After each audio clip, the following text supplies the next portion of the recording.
For 3 years, an 8-year-old girl was held captive in her own house in the middle of town, a place everyone passed by, but no one really looked at.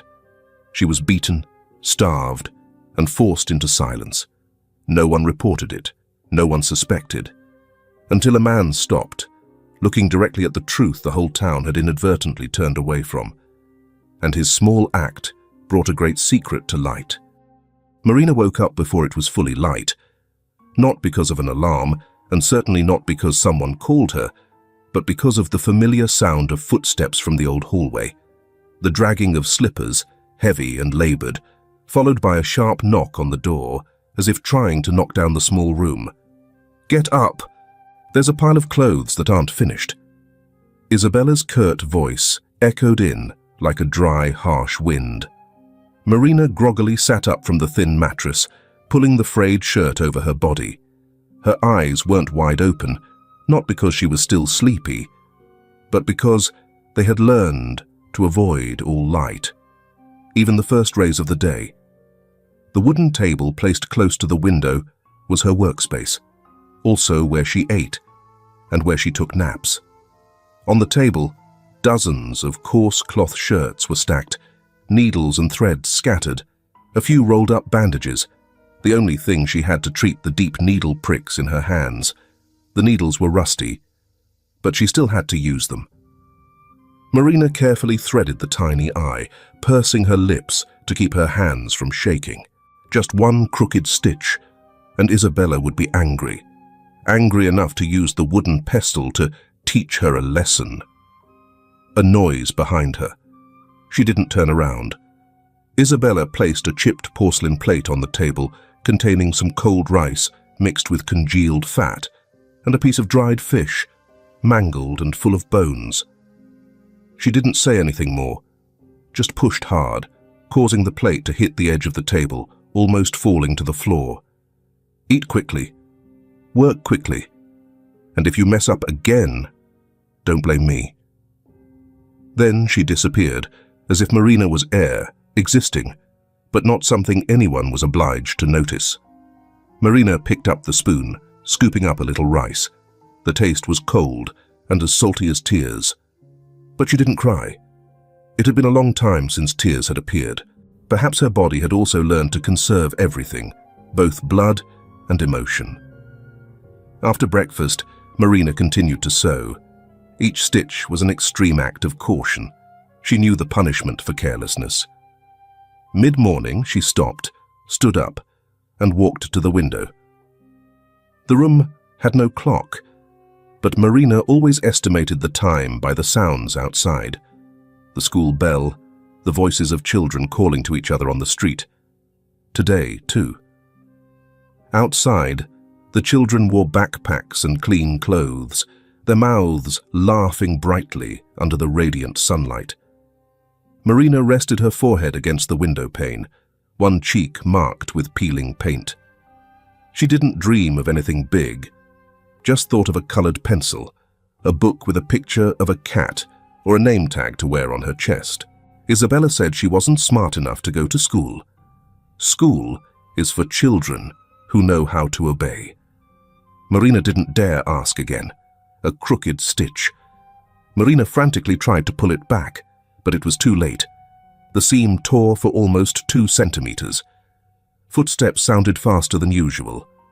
The door burst open, and Isabella's voice ripped through the room. "Messed up again? How many times have I told you?" She snatched the shirt, held it up to examine it, and then said nothing more. Her hand, holding the rattan cane, which she always kept near the kitchen, swung up. A whizzing sound, then a blow to Marina's back. She flinched, but the second blow hit her shoulder, the third her upper arm, causing the sewing needle to fall to the ground. She didn't scream or plead. She just bowed her head, her hands clenching the edge of her shirt. The only sounds in the room were her gasping breath and the cane striking the floor as Isabella left. She sat there for a while, her hands numb. The needle had fallen somewhere, but Marina didn't dare look for it. Her back burned, but there was no one to wipe it no clean water to wash it. She went to the bathroom, turned on the tap. The dripping water seemed to mock her. An old puddle spread across the tiled floor, full of mouldy smell. Marina took an old towel, wet it lightly, and used her trembling hands to clean the wound. Outside, Isabella was watching TV. The screen flickered, the changing light constantly reflecting on the wall. A lively game show echoed with the laughter of the audience. That laughter sent a chill down her spine, not because of the volume, but because it was so far away. For Marina, laughter no longer belonged to human beings. Night fell. After a cold dinner of a few hard pieces of bread, Marina sat silently at her desk. She no longer had the strength to sew, but didn't dare lie down to sleep. The dim yellow light reflected on the wall, casting the shadow of a thin child and a rickety chair. In the drawer, there were a few scraps of fabric that Isabella hadn't noticed. She secretly picked them up from previous sewing sessions, hiding them carefully in an old pocket. Tonight, Marina decided to do something she had been thinking about for months. Sew a small doll. Not to play with, but to have someone to be with. The fabric was carefully folded. She used grey thread to sew gentle curves, creating a simple shape. A round head, 2 tiny hands. She didn't know how to draw a face, so she left it blank, like herself. She sewed each stitch with her left hand because her right hand was bruised. The wind blew through the crack in the door, flipping over last month's electricity bill, which hadn't been paid. Marina saw the number, but didn't know if it was big or small. She had never learned how to read bills. She only knew that when that number appeared, Isabella would be angry again.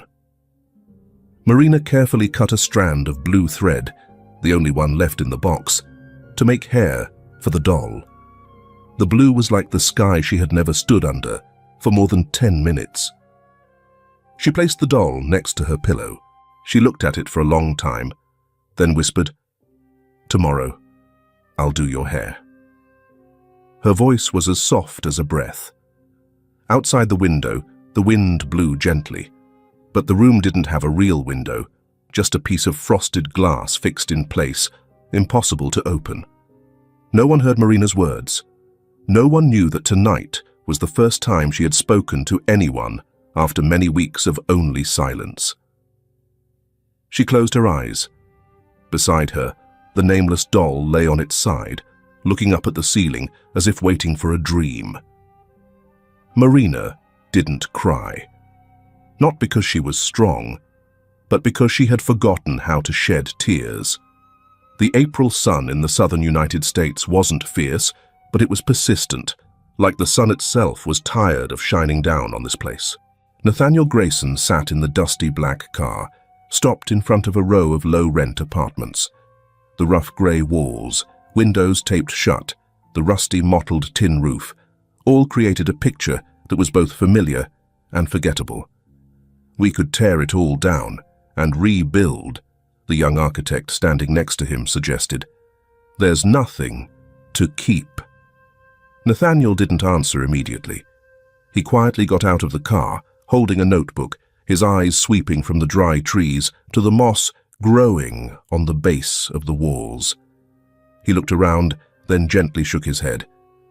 "Number A's, dilapidated as it is, this is still a refuge for many people in difficult circumstances," he said, his voice steady. "We still need to calculate carefully." The young engineer hesitated. Nathaniel didn't need to hear more. For him, this wasn't just a property inspection. It was confronting an old failure, a promise he had broken. 5 years ago, he had sponsored a housing complex for immigrant families, hoping to bring about a new beginning. But only 6 months later, the roof collapsed due to poor quality materials, and a 7-year-old child was seriously injured. The construction company took the blame, the supervisor was fired, but that loss, although not directly his, still made him never fully trust the system again.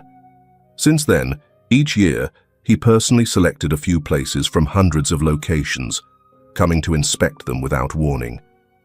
He didn't believe in reports. He only believed in what he saw, and no one could see for him. This apartment complex belonged to a charity he founded, specializing in low-rent housing for single-parent families and the unemployed. On paper, everything was normal. Rent collected regularly, no tenant complaints, technical reports saying satisfactory. But when Nathaniel stepped into the hallway between the 2 rows of apartments, he felt something different. Not exactly a sound, but a feeling. A feeling that someone was watching, but not strong enough to call out. He slowed down as he approached number 7. The wooden door was old and peeling, no nameplate, no sound. The windows were covered with coarse cloth from the inside, making it impossible to see clearly. But what made Nathaniel stop wasn't the old appearance, but the excessive silence, while the other units had radios, fans, cooking sounds, children's footsteps. This house seemed cut off from the rest of the world. "Is this room still occupied?" he asked the engineer. "Yes, a widow and the stepchild of her late husband." Nathaniel nodded, saying nothing more. He took a few more steps, about to turn away, when a very small sound rang out, like metal falling to the floor. He turned back. A crack in the curtains moved slightly, just a little, but enough to make him come closer. He stood right under the window. And then, through the thin, dull grey curtain, he saw a scene that made time seem to freeze. An elderly woman, tall, thin, with disheveled grey-brown hair, was holding a rattan cane, striking a little girl who was hunched over on the floor. Each blow hit her back, her shoulders, and even the wooden floor. The girl didn't cry, didn't call out, didn't resist. She just covered her head, curling up like a dried leaf being crushed. But what made Nathaniel choke wasn't the woman's actions, but the child's eyes. In a brief moment, when she looked up, her eyes staring straight at him. There was no plea for help, no tears, just a look, tired, hauntingly silent, as if she had seen hundreds of people pass by, but no one really saw her. Nathaniel stepped back. He didn't know how. He turned and hurried away, leaving the engineer behind, asking something indistinct. Back in the car, he sat silently. His hand rested on the steering wheel, shaking slightly. Throughout the drive home, he didn't say anything. Red lights and green lights, car horns, music from the radio. Everything slipped away as if he was sitting underwater. That evening, he didn't go home, but stopped by the office. The lights were off. Only the light from the laptop screen reflected on his wrinkled face. He opened the housing complex file. The first page was a satellite image. House number 7, a small square located between other squares, was nothing special. But he couldn't take his eyes off it. He flipped the page. Scroll down to the list of residents. Isabella Whitman, renting from 3 years ago. No one living with her, no children, no further notes. He closed the laptop. All night, Nathaniel didn't sleep. The girl's icy gaze through the dusty glass kept appearing in his head, an expression that didn't beg, didn't plead, but therefore struck straight into his conscience. No one looks at a child like that, if they have nothing to hide, and no one endures like that, if they don't know that no one will come to save them. The next morning, when the assistant walked in, Nathaniel said, his voice hoarse and low, "Start rechecking all guardianship records at the apartment complex. All of them. From the beginning." And from that day, an invisible string between Nathaniel and house number 7 was tied again, not because of duty and not because of law, but because for the first time in many years, he realized, there are looks powerful enough to stir an entire life. Nathaniel returned to the apartment complex 3 days later. No specific plan, no papers in hand, and no one with him. He stopped the car in the same spot, turned off the engine, lowered the car window a bit to hear the sounds of the street, the wind blowing through the iron fence, the barking of dogs echoing from the empty lot, the sound of bicycle wheels rolling on gravel, and the absolute silence from house number 7, like last time. This time, he didn't go right up to the window, just stopped across the street. In his hand, he carried a small paper bag. Inside was a crispy sesame seed bread roll, 2 old comic books bought from a liquidation bookstore, and an unsigned letter. He put the paper bag down on the steps, knocked lightly on the door, and turned away, without waiting. He wanted to let the person behind that door choose. Marina opened the door when the sun had gone down past the roof across the street. She didn't come out, just peeked through the door, looked around, and then bent down to pick up the paper bag as if afraid someone was watching. Her eyes scanned each item inside. The bread roll, the worn comic book covers, the paper wrapping with a faint smell of strangers, but no name, no message. She put everything on the table, gently as if touching a luxury item. The fragrant smell of bread made her stomach growl. But Marina didn't dare eat it right away. She wrapped it in an old cloth, stuffing it under the bed, where she still hid the things she wasn't ready to lose. She flipped through the pages of the comic book, simple drawings, animals wearing clothes, talking to each other in a gentle language. A fox, holding the hand of a rabbit, walking through the forest with a small house where everyone greets each other every morning with a smile. Marina read that and then stopped. Night fell. Isabella came home late that day after visiting a friend. She walked in with a bag of ready-made food, put it heavily on the table, her eyes glancing around as usual. Then she stopped. The book. She picked it up, flipped through a few pages, then turned to look at Marina. "Where did this come from?" Marina didn't answer, standing still. "I'm asking you, are you mute?" Still silent. The only answer could bring one thing: a beating. So she chose silence, like so many times before. Isabella snatched the book, went straight to the backyard, where the wood stove was still warm with embers. She threw the book into the fire, like throwing a piece of trash, without hesitation. Marina stood behind the door, looking through the crack. The fire flickered, swallowing the image of the rabbit and the fox.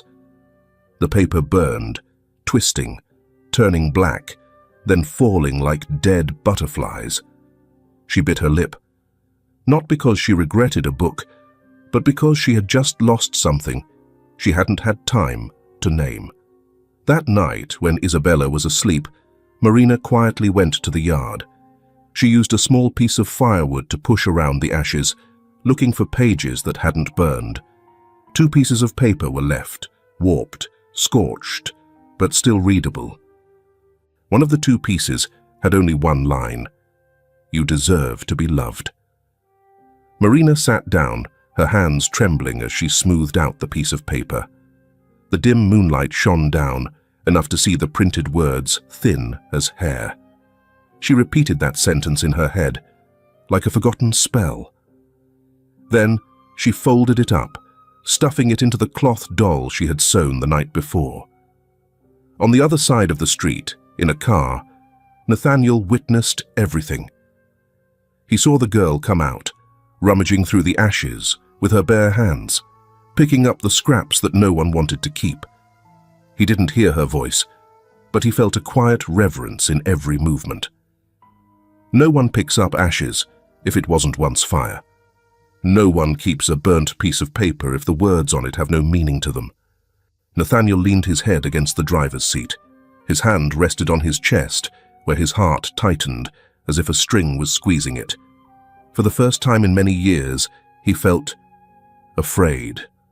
Not afraid of Isabella, not afraid of the system, but afraid that if he didn't do anything, that look would go out, and that child would no longer believe in anyone. The next morning, he returned to the office. No meetings, no reading reports, Then he called Rafael Mendoza, an old lawyer who had once helped him save an immigrant boy from an illegal detention camp.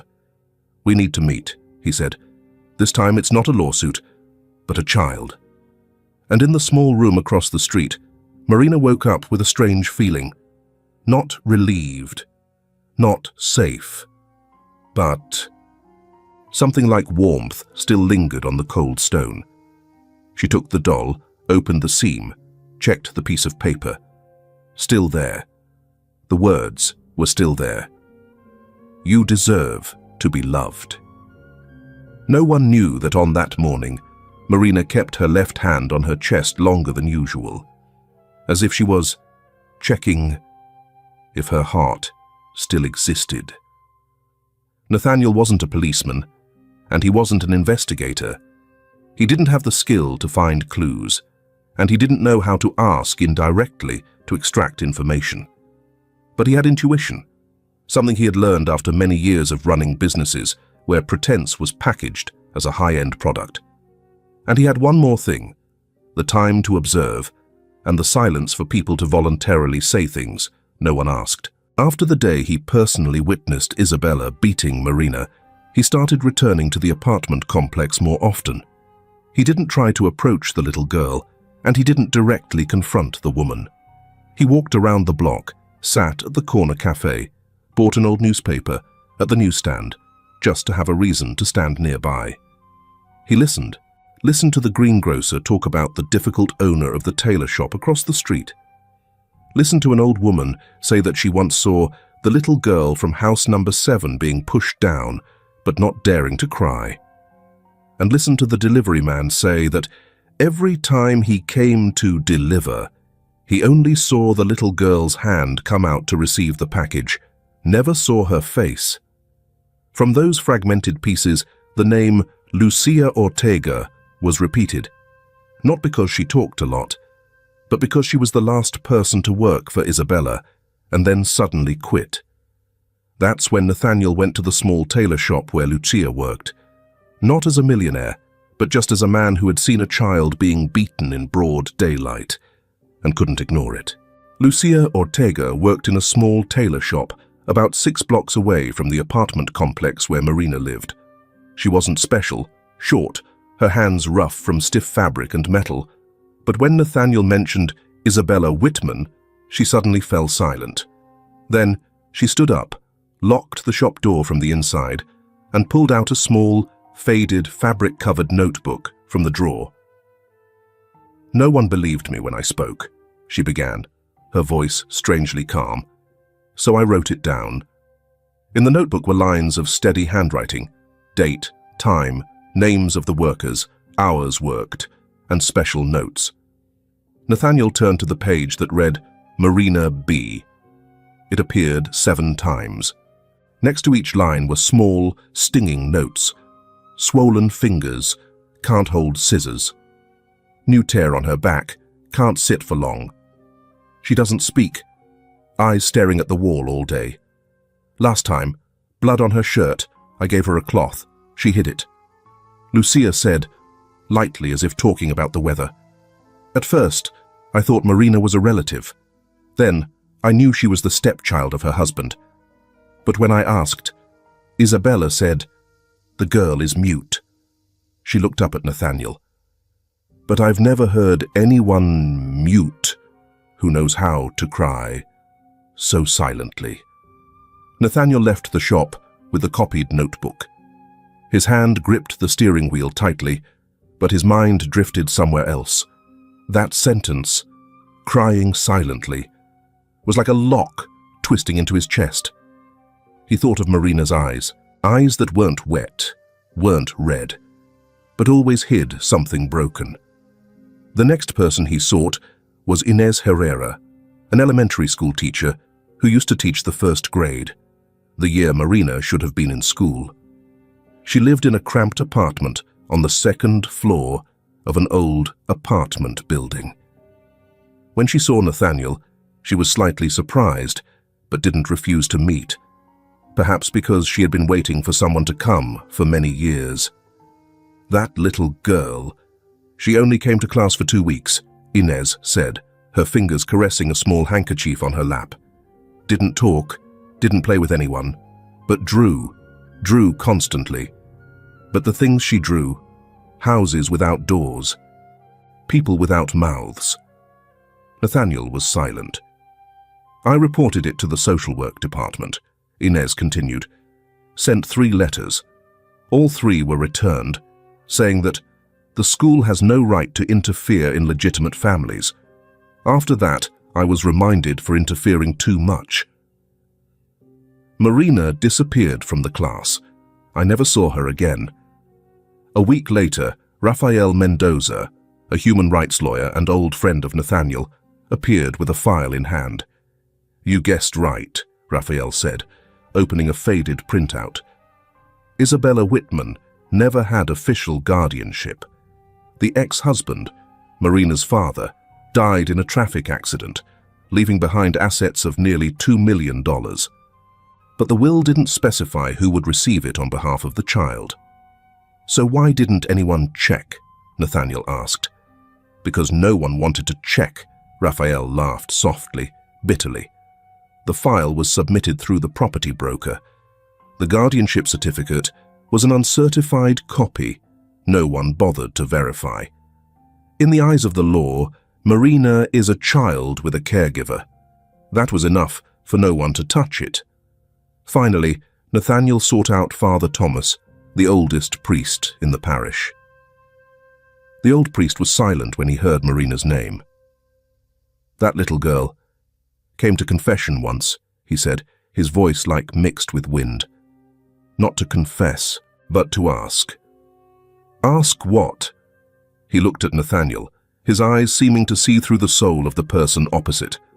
"If I tell all the bad things, will I be punished?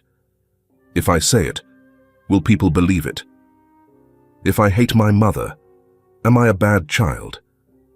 "The last question," Father Thomas lowered his voice, almost whispering, "is, if I disappear, will anyone remember?" All of them, Lucia, Inez, Rafael, and Father Thomas, had each tried to do something. But each person, each time, had failed. Because they stood alone. Because what was protecting Isabella's wrongdoing was too big of a system and too little of a heart. Because there were walls that only knew how to keep secrets, but no one was loud enough to break them. Until now. Until they started connecting the fragmented pieces. Piecing together from the notebook, the burnt piece of paper, the look in the classroom, and even the whisper in the confessional. That evening, in the small office where the soft light shone on the old file pages, 4 people sat around a wooden table. No lawyers, no police. Just the people who had once been helpless. Raphael put the file down. "We don't have much time. If she feels she's being watched, she may very well run away." Nathaniel nodded. Lucia held in her hand the photo of the notebook. Inez was silent, her hand gripping the edge of her shirt. Father Thomas closed his eyes, as if praying. No one said it, but they all knew. This was no longer a legal matter. This was a promise. A final promise for a child that no one had chosen to stand on her side. For the first time, after years of trying alone, they were no longer alone. And hope, for the first time, had a place to begin to sprout. House number 7 has been especially quiet these past few days. Not because things are more peaceful, but because that silence seems to be intentionally created by Isabella. She doesn't yell as much as before, doesn't smash things, doesn't raise her cane, but observes Marina more closely. Like a cat watching a mouse, not needing to pounce, just sitting there, is enough to make the other party not dare to breathe heavily. "No dinner," she said, when Marina finished sewing the last dress with only one stitch of thread left. "You're punished for being late." Marina hasn't eaten properly for 3 days, but she's used to it. A hungry stomach can cramp up. Then it will fade away. But her eyes, haven't been seeing clearly lately. Everything seems blurred, sticking together in one streak. Even the light from the dim yellow light bulb hanging from the ceiling becomes blurred. "If you sleep, you won't wake up early," Isabella continued, her voice even like a saying repeated for many years. "As long as you're breathing, you have to work. That's your fate, you hear?" That night, Marina had to sew until 3 in the morning. Each time her head fell to the table, she was woken up by a loud knock on the wooden door. No one in the apartment complex heard, or if they did, they didn't want to hear. When the last stitch was finished, Marina quietly stood up, walking towards the corner of the room. She didn't sleep, just sat hugging her knees, resting her chin on her hands as if trying to keep herself from dissolving. The cloth doll was still there, the only thing not taken away. Marina hugged it, her hand stroking the worn thread through the hair made of blue thread. Dust covered a thin layer on the doll's hair. Marina didn't wipe it off. She felt it looked more like her that way.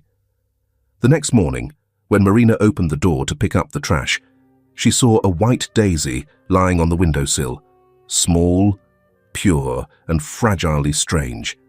Nothing else. No bread, no paper, just a flower. She looked around. No one outside, no car sounds, no people. Claudia. She was sure it was her friend. Marina bent down, carefully picked up the flower, hiding it in her pocket. She didn't dare look at it for long, not because she was afraid of being caught, but because she didn't want to hope. Hope makes people weak. But Isabella saw. In the afternoon, when she carelessly left her pocket hanging open on the hook, Isabella found it. "Where did this come from?" she asked, the white daisy lying in her hand, as if it was a dirty object. Marina stood still, not answering. She looked at her for a while, then lowered her hand. Under her heel, she crushed the flower until no petals were intact. Worthless thing. No anger, no shouting, just a calm stomp. But Marina felt like someone was stepping on her own heart. That evening she couldn't fall asleep. The hunger now was no longer cramping, but became something heavy, lying in her chest. Marina sat in the dark, holding the doll, whispering very softly to it, as if afraid of hearing herself. "In the end, no one's coming to save us, are they?" The doll didn't answer, but she didn't expect an answer. She just needed someone to hear her, even if it was fabric and thread. On the 3rd consecutive sleepless night, Marina began to hear a buzzing in her ears. She didn't know if it was a real sound or an imagination. Everything seemed to slow down. Her hand held the needle, but couldn't pierce the fabric. Her fingers bled, but she didn't feel anything. Then suddenly, she screamed. Not because of pain, not because of fear, but because the pressures in her heart had been suppressed for too long. The scream wasn't loud, but it echoed enough to make her dizzy. Marina herself froze, as if not believing it came from her. Isabella woke up from the room outside. "Are you crazy?" she snapped. "Yelling at this hour?" Marina looked at her, her eyes not resentful, not remorseful, just eyes that seemed to be awakened after a long, long sleep. Isabella suddenly fell silent. For the first time, she didn't say anything more. She came closer, but didn't raise her hand. She looked at Marina, and suddenly saw that something had changed. No longer a look of resignation, and not of opposition, but a threatening emptiness, as if this child was about to no longer be a child, about to no longer be the obedient little girl she could control. When Isabella left, Marina collapsed to the floor. No more tears, and no more anger, just a void that had just opened in her heart. A void wide enough for something to creep in. Not hope, but the need to live, to step out of this room, out of the doors that are always locked, out of the shadow of the woman who sees her as property. Marina didn't know what that was called, She only knew that she had just heard her own voice, for the first time in many months. Outside, the wind blew through the crack in the door, carrying with it a crushed white petal. It rolled into a corner of the wall, lay there, distorted, but not yet dissolved. The evening breeze blew through the hallway of the apartment building, making the warped iron door creak like a groan. Nathaniel stood in front of house number 7, holding a stack of documents and a legitimate reason to knock on the door. "We are conducting routine safety checks," he said, looking directly at Isabella, who had just opened the door less than a third of her face. "There's nothing to check," she replied coldly. "My house is fine. Nothing is broken. We need to confirm to ensure proper procedure. All apartments must be checked in this round." Isabella laughed dryly. "You think I don't know what you're doing?" Nathaniel was silent, not denying, not retreating. In the brief silence between the two, Marina stood behind the thin curtain, quietly looking out. No one knew she was there, but she saw everything clearly. The man's eyes, calm but determined, and the stepmother's hand clenching the doorknob as if about to break it. "Go away," Isabella said, her voice dry. "If you don't have a warrant, I won't open the door." Then she slammed it shut. The sound of the bolt locking was heavy, like an ending. Outside, Nathaniel slowly walked out into the hallway, stopping under the shade of a tree. In his pocket was a copy of the file Raphael had just completed that morning, with full legal basis for a lawsuit, except for one thing, the confirmation of Marina herself. "We have everything," Raphael said as he put the file on the table, except for the little girl's voice. "The girl doesn't speak," Nathaniel replied, his eyes staring into the distance, "or has never been allowed to speak." In the small room, Marina held her cloth doll, quietly opening the seam in the back, where she had once hidden the first piece of paper, the words that had survived from the comic book, "You deserve to be loved." Next to that piece of paper, today she stuffed another piece, smaller, written in her own trembling handwriting. "If anyone finds this, I don't want to go anywhere. I don't want to go with her. I want to stay." After writing, her hands trembled, not because she was afraid of being discovered, but because for the first time she wrote something so clear, not vague, not imagined, but the truth. And the truth is sometimes more frightening than silence. That same afternoon, Claudia, the neighbor girl, left a small bag of cakes, as always. But this time, inside, there was also a piece of paper folded in quarters. Marina picked it up without letting anyone see. She opened the paper in the corner of the room, where the light from the window fell enough to read. Child's writing, but neat. "I know you're not invisible. I see you every day. If you can't speak, then I'll speak for you." No signature, but she knew only Claudia would write that. Marina put the piece of paper on her palm. She didn't cry, but her chest throbbed with each light beat. Not like pain, but like when someone first touches a scab, a vague feeling between injury and revival. She turned the piece of paper over, wrote a "thank you" with a blunt pencil, then hid it under the loose brick behind the windowsill, where she knew Claudia often peeked through. That night, Marina didn't sleep. She hugged the doll sitting in the corner of the bed, her eyes wide open in the dark. Not waiting for anyone, not hoping anyone would come. But in her heart, there was a small movement, like when she saw a seed sprout in a clear glass of water, even though no one believed it could live. For the first time in a long time, she imagined herself being saved, not like a dream, not flying away, not someone hugging her and running away from this place, but as simple as being taken by the hand and led across the threshold, and then someone saying, "Let's go home." She had never heard anyone say that, but she thought, if someone said it, that would be the person she would believe. She sat for a long time, her fingers tracing the thread of the doll's shirt, imagining another hand. Not the hand that gripped her collar and dragged her away, but the hand that was warm enough to hold when she let go. If I leave this place, who will call my name first? Marina thought. She had never been called by name with affection. She wanted that. Not big, not bustling, just someone remember her name, not call her the girl, not call her it, but call her Marina. Isabella paced around the living room, unable to sleep. She felt something was wrong, a feeling of being watched, surrounded. But no one knocked on the door again. No letters, no police. She looked at Marina. The girl was sitting quietly by the bed, her eyes not closed, and suddenly saw her differently.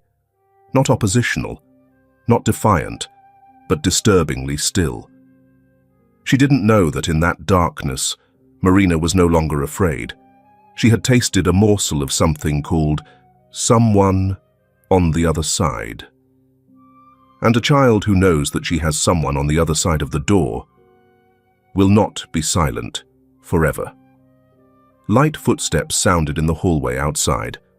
Someone passed by, not stopping. But for Marina, those footsteps were a signal. Not the stepmother's footsteps, not the sound of threats, but the sound of a person, real, existing outside her world. And those footsteps, as thin as the sound of paper rustling in the middle of the night, had sown a very small seed. It wasn't enough to bloom into belief, but enough to let her know. She wasn't being completely swallowed up by this house. There was a way out, even if she couldn't see it, even if it was just a faint crack of light at the base of the wall. Isabella didn't say a word throughout the afternoon. She went in and out, cleaning the closet, flipping the bed, collecting the last valuable items left. A tarnished silver bracelet, an old perfume bottle, a few old photos of her late husband, yellowed. She didn't shed tears. She just wrapped them up, carefully, like someone who had survived dozens of escapes. Marina wasn't asked anything. She didn't dare. But the atmosphere in the house that day was unlike any other day before. No more cursing, no more sounds of the cane hitting the table. Just a prolonged silence, like the wind before a storm. In the evening, Isabella brought back 2 new sets of clothes, cheap, but without any signs of wear. She gave one set to Marina, ordering, "Change into it." Marina took the unfamiliar clothes. The khaki dress was shorter than any dress she had ever worn. The shirt had a zipper and a hood. She didn't understand, but still followed the order. After that, she dragged her into the bathroom, sat her down on a chair, and pulled out the dull iron scissors from the cabinet. She cut her hair, without warning. Isabella cut her hair with impatient strokes of the scissors. Hair fell in clumps to the floor. A lock caught on Marina's shoulder. She didn't brush it off. Looking at herself in the mirror, she saw a strange face, with a bare forehead and eyes no longer hidden. "No one will recognize you," Isabella muttered behind her. Marina still didn't react, but a question popped up in her head. If no one recognizes me anymore, then who will look for me? Late at night, Marina was woken up by a violent tug. "Take your things," Isabella ordered. "We're leaving." She didn't ask where. Isabella didn't say. She only saw her bring a big bag with some papers and a strange passport, a different name, a photo cut from somewhere and pasted on. Marina didn't sleep all night. While Isabella was busy packing, she sat in the dark, holding a small piece of paper, writing quickly. "If anyone asks, I'm not going with her. I don't agree." She folded the piece of paper very small, sewing it hidden into the hem of her new shirt with blue thread, the very thread she had used to make hair for the doll. A taxi carried them through the empty streets towards the Federal train station. Marina sat in the back seat, not speaking, Outside, streetlights swept across her face in short bursts. Light, then dark. Light, then dark, like a slow-motion film. At a red light intersection, a school bus passed by. On the bus, children waved, shouting to each other through the glass. Marina looked, not blinking. She wasn't jealous, not sad. She just quietly touched the hem of her shirt, as if to check. The piece of paper was still there, and her decision had not been taken away. Isabella gasped, checking her watch. "Go faster," she urged the driver. "The last trip is at 10:15. When they arrived at the train station, she pulled Marina out of the car, walking very fast. Not much luggage, just a backpack and an old paper bag. Marina didn't resist, but she was no longer the child being dragged aimlessly. She was counting each step, not to run away, but to wait for the right moment. In her head, the image of Nathaniel appeared like a stake tied to the edge of a cliff. She didn't know his name, had no information about him, but she knew he was the first person to stop when he saw her being beaten. And someone like that surely wouldn't turn away when she needed him. She had seen him through the crack in the curtains, only fleetingly, but that look was enough for her to believe. He wasn't like the others, not asking if she was okay, not hastily promising anything. He just stood there, not turning away. And for Marina, standing still, in a world where everyone leaves, was an act with a weight equal to love. At the train station, the white lights were as bright as day. Announcements were constant. People dragged suitcases hurriedly. Isabella squeezed Marina's hand tighter. Every time she slowed down, Isabella pulled her hard. Marina didn't react. She just turned her head, looking around. Marina stood next to Isabella, near the ticket check area. Her hand was being held tightly, the knuckles turning purple under the pressure. Under the cold fluorescent light, she looked up. The electronic board flashed red letters, "Departure." There was no one for her to wave goodbye to, no one waiting for her at the destination. And if she got on this bus, maybe no one would ever see her again. Isabella pulled hard. "Go," she said quietly, through gritted teeth. Marina followed, but each step was a distance closer to disappearing completely. The line was silently queuing in front of security. Marina tried not to shake, but her hands were no longer her own. A strange feeling, as if her body was being controlled by someone else, a puppet being led through each knot. Her eyes scanned around, not searching for a familiar face, just hoping. Some eyes will know who she is. In her pocket, the hem of the paper she was hiding remained still, rubbing lightly against her hand each time she moved. The paper has never been read, but she knows the content of each letter. They are the only resistance she has before everything belongs to others. Isabella jerked her hand one more time as the loudspeaker rang. "Passengers on Intercity Bus 2215 to Mexico City, please go to the check-in area." The sound was like a starting gun. Marina was pushed towards the security gate. A uniformed person checked the papers. Isabella handed over a passport. Fake, she knew. The name on it wasn't hers. The picture wasn't her. But people don't know. People won't ask. A second before passing through the scanner, Marina stopped. She couldn't hear anything anymore. All the sounds were strangled, as if in water. The crowd blurred. Her eyes flickered, but only one thing remained clear: the hem of the shirt, where the paper was hidden. She reached out to grasp it. "Go!" Isabella snapped louder.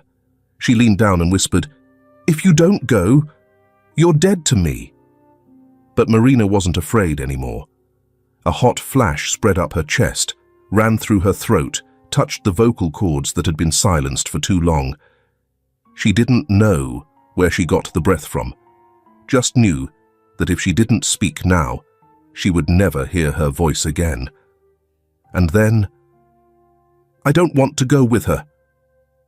The scream rang out, Not loud, not sharp, but clear, decisive, like a knife cutting in half the invisible string that had bound her for so many years. A moment of silence enveloped. Then, everything stirred. The people in front turned around. The security guard was stunned. An old woman pulling a suitcase stopped in midair. Agape at the short-haired girl, standing tremblingly next to a stern-faced woman. Marina stood straight, her hand still grasping the hem of her shirt. Not running away. Not retracting her words. A train station employee approached, his voice low but resolute. "What's going on here?" Isabella was about to answer when Nathaniel stepped out of the crowd. No introduction was needed, no names. Just him standing there, tall, calm, his eyes not leaving Marina. And for the first time, the girl stepped towards him. Not waiting for anyone to call, not asking if she was allowed, just stepping forward, step by step, as if taking herself out of hell. Raphael followed closely behind, handing the file to the train station employee. A few minutes later, 2 more people from the internal security office showed up. Isabella was asked to produce papers. She flustered, still yelling that Marina is my child, that she's just panicked, that she's sick.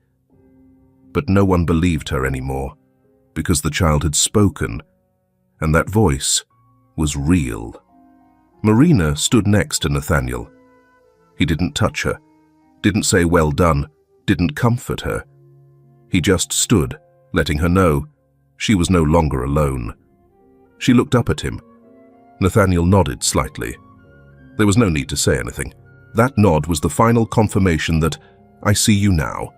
From now on, no one will make you disappear again." A female employee took Marina to a spare chair, pouring water. She didn't drink. She just sat there, looking at her hands, her fingers shaking, but no longer purple. Shaking with release, with crossing the threshold, because she had just broken the cage that no one saw, but she had been in for so many years. When the police arrived, Isabella was no longer yelling. She just sat down on the bench, her face pale. She didn't look up at Marina once more. She knew. The only thing that had kept her safe before was the silence of that girl. And now, when that voice rang out, she had nothing left. On the way out of the train station, Marina turned back. The people who had been standing there were still looking at her, not pitying, not curious, but as if they had just seen something very real, very old, very much in need of protection. She took Nathaniel's hand, not being dragged, but voluntarily following. For the first time, she left a place, without feeling like she was being left behind. Marina's new home was at the end of a tree-lined street, far from the town center. The house wasn't big, but had a small garden in the back, windows facing the morning light, and especially no locks in the bedroom. Nathaniel intentionally left it that way. The day Marina was brought here, he didn't ask her if she was afraid, didn't suggest what she should call him. He just said, softly, as the wind brushed through her newly regrown hair, "Here, you don't need to do anything to be at peace." The first week, Marina didn't say much. She slept close to the edge of the bed, not daring to lie in the middle. Even though the mattress was very soft, the pillow smelled of soap.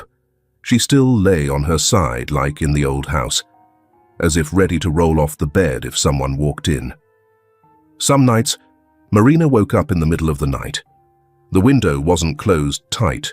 The wind blew, making the curtains flutter. She startled, shrinking, listening to every sound. A small click in the kitchen, just the water bottle expanding from the cold. But she couldn't fall back to sleep. She pulled the blanket over her head, leaving only a small gap to breathe, like she used to do whenever she was afraid of Isabella opening the door unexpectedly. Each morning, Nathaniel left a glass of warm milk and a small piece of bread on the dining table, not calling, not waiting, If she didn't touch it, he didn't ask why. The kitchen light was always on all night. She didn't know he did it on purpose, but on the third night, Marina first tiptoed down to the kitchen, sitting and stealing a leftover cookie. Still according to old habits, eating slowly, cautiously, her hands hugging her body. The next morning, on the dining table, was a small piece of paper, neatly written. "If you're hungry, eat any time. No one keeps records here." That lunchtime, Marina smiled for the first time, even if it was just a pursed lip, when she saw the piece of bread with a small toothpick stuck in it like a candle. Nathaniel pretended not to see, but in his heart, a silent joy arose. That pursed lip, for him, was more radiant than any laughter. There was a wardrobe in Marina's room. The wardrobe was white, with round porcelain knobs, stickers of small stars. But for many days, she didn't touch it, just looked from afar. Every time she passed by, she felt her heart beat fast, as if just opening it, something would burst out, forcing her to pay the price for the good things she had. Nathaniel never touched the wardrobe. He left it there, as if understanding that the wardrobe door would only be opened when she was ready. Not sooner, not later. One sunny morning, Marina found a box of crayons in the drawer. The metal box was worn at the corners, the lid a bit sticky, but inside there were enough colors. She sat by the window, starting to draw. The first picture was streaks of color. The second picture had a sky. By the third picture, she drew the entrance to the train station, but no trains. Just a man standing by the lightboard, his hands in his pockets, looking into the distance.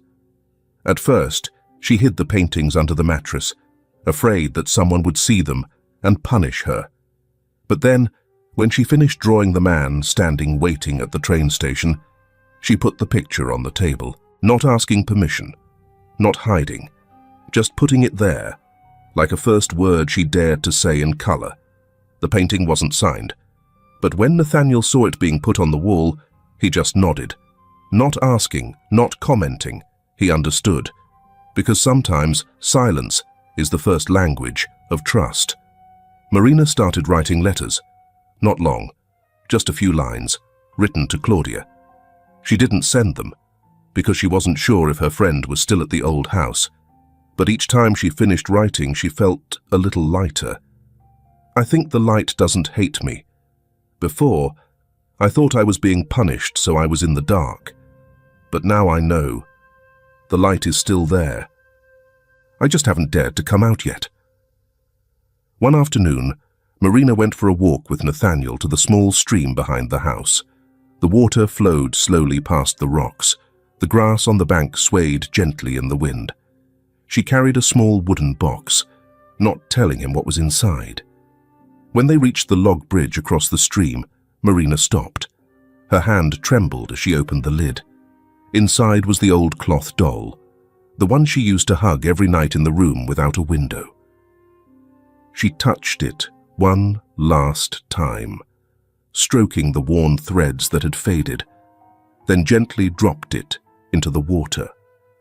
The doll floated on the surface for a moment, spinning a few times as if waving goodbye, then floated away, disappearing after the small bend. Nathaniel didn't ask what it was. Marina didn't need to say who it was. But in her eyes, for the first time, there was a space that had been cleaned, no longer the shadow of fear, no longer the breath of the controller. The trial of Isabella Whitman took place on a March morning in a small room of the local courthouse. Outside, the cold wind blew through the old wooden benches. Inside, no one spoke loudly. Even the chairs were pulled lightly, as if everyone knew that silence at this time was more important than outrage. Marina was present, at her own request. No one forced her to come.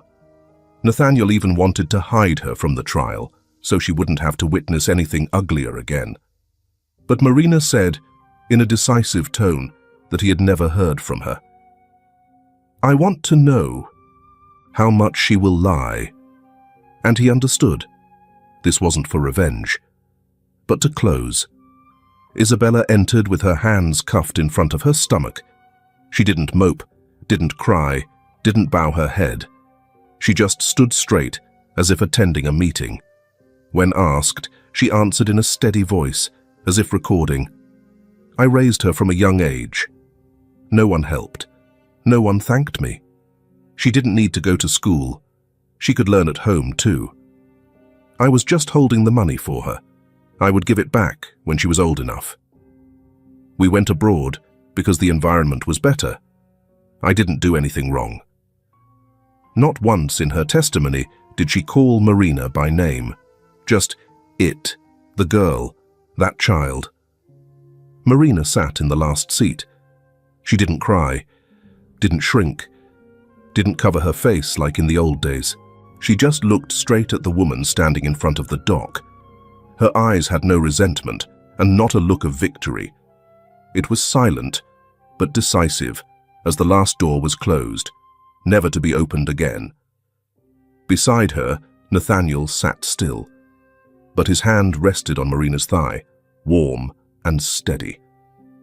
When the court allowed the victim to submit a personal letter instead of direct testimony, Marina stepped up.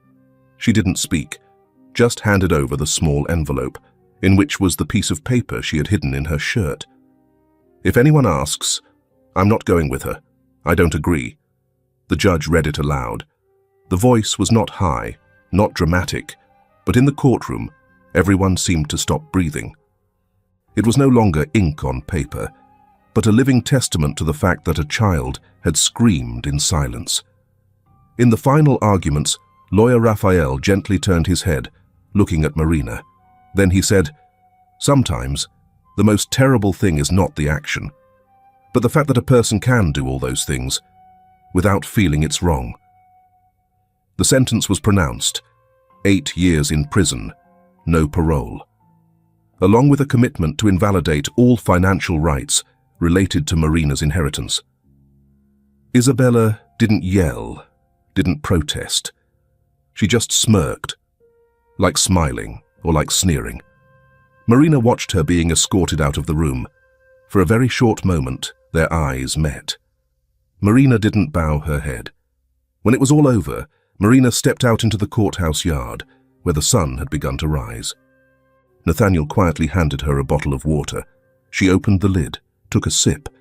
The wind blew through her shoulders, but for the first time, she didn't feel cold.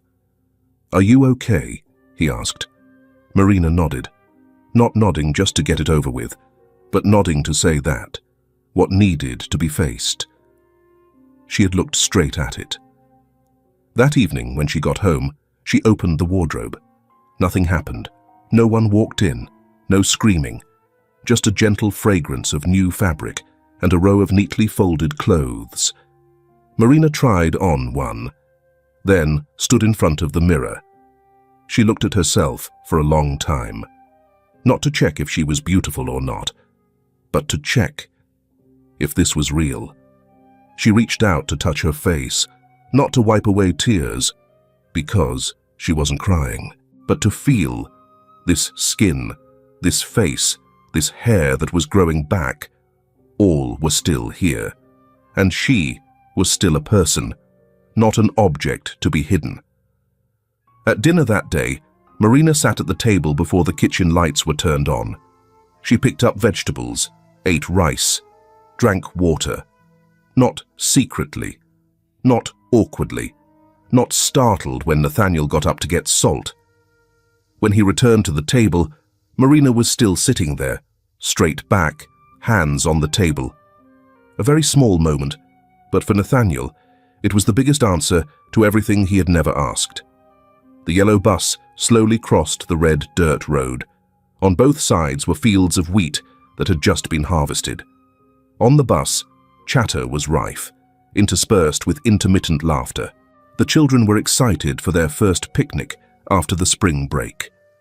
Marina sat near the window, holding a worn beige backpack, her eyes looking outside. Her short hair had grown evenly. Her skin was tanned. Her face was thin, but without the panic as before. On her wrist was a string tied from embroidery thread, light purple. Claudia wove for her this morning. "Good luck for your first day away." Claudia said that, then secretly slipped into her hand a drawing. 2 houses, one big, one small, connected by a winding road. Below, her friend wrote in soft pencil, "We all have a home." Marina didn't answer. She just smiled, lightly and truly. She folded the drawing, put it in her pocket, touched it one more time before getting on the bus. "We all have a home." That sentence made her confused, because before, she thought home was a place to hide. But now, she found herself wanting to come back, not because she was forced, but because she knew there would be someone waiting. The trip wasn't long. The school chose a picnic area in the suburbs with a lawn, a small playground, and a few ancient trees providing shade. The children divided into groups to play sports, tug of war, tag, ring toss. Marina chose the ring toss game. At first, she threw crooked. The children burst out laughing.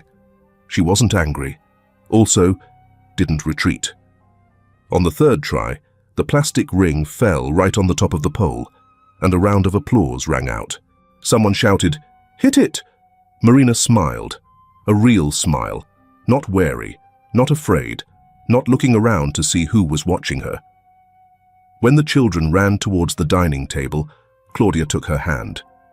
"You throw better than last time." Marina didn't answer, just bowed her head, but her fingers didn't let go. That handshake, for the first time in a long time, wasn't squeezing, wasn't pulling, but was holding back. In the distance, Millionaire stood by the row of trees, holding a scorebook. She had applied to transfer back to her old school, and today was the first day she returned in the role of observer. When she saw Marina hit the ring, she startled, not because of the throw, but because that smile, shining like the sun breaking on the water, a smile that she thought would never be on that face again. Inez turned away. Tears fell on her wrist, not because of sadness, but because in the end, that child had not been swallowed.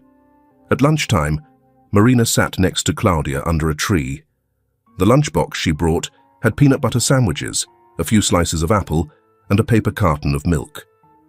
Nathaniel told her that she could change the dish if she didn't like it. But today, she ate it all. Not because she was hungry, but because she no longer had to hide food for tomorrow.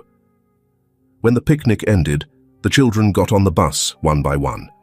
The moans of "too soon" rang out, but none of the children were angry for long, just a lollipop or a new joke, and they had already forgotten. Marina sat next to the window, like when she came, but this time she didn't look far away. She looked towards the school gate, where the bus would stop in a few minutes. She looked down at her new sneakers, the kind with laces. She still didn't know how to tie them tightly. Nathaniel had to help in the morning. But he said, "It's okay. You just practice." Today, she tied them herself, a little crooked, a little loose, but they were her own. The bus stopped in front of the gate. The teacher went around reminding the children to check their belongings, clothes, socks, then asked each of them, "Who's picking you up?" to avoid confusing people. When she reached Marina, she asked quietly, in a soft voice, no different from how she asked the other children, "Marina, who's picking you up this afternoon?" She thought she would hesitate, thought she would point, thought she would bow her head. But Marina looked up, her eyes bright in the afternoon sun.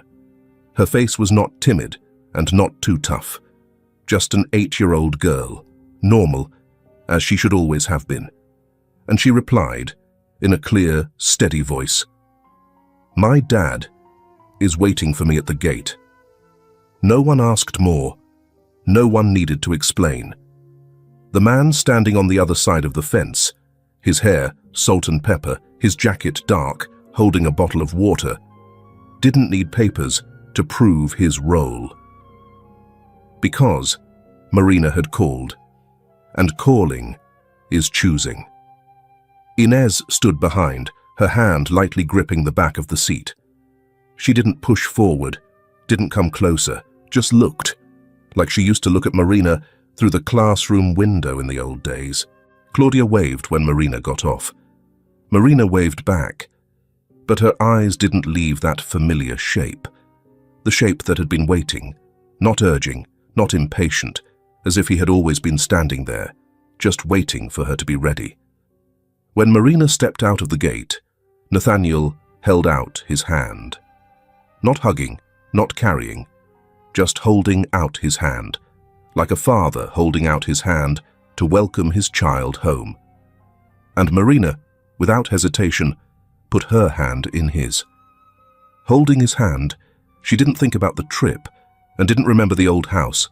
She just thought, now it's afternoon, and someone has been waiting for me. The waiting was not a reward, but an affirmation that she was worth someone waiting for. Everything had started again, not with a sentence, not with a triumphal trumpet, but with a small call, light, but big enough to end a journey full of darkness. My dad is waiting for me at the gate. The story of Marina, Nathaniel, and the silent people like Lucia, Inez, Raphael, is not a story about a magnificent rescue. It is a reminder that sometimes, to change the life of a child, you don't need a miracle.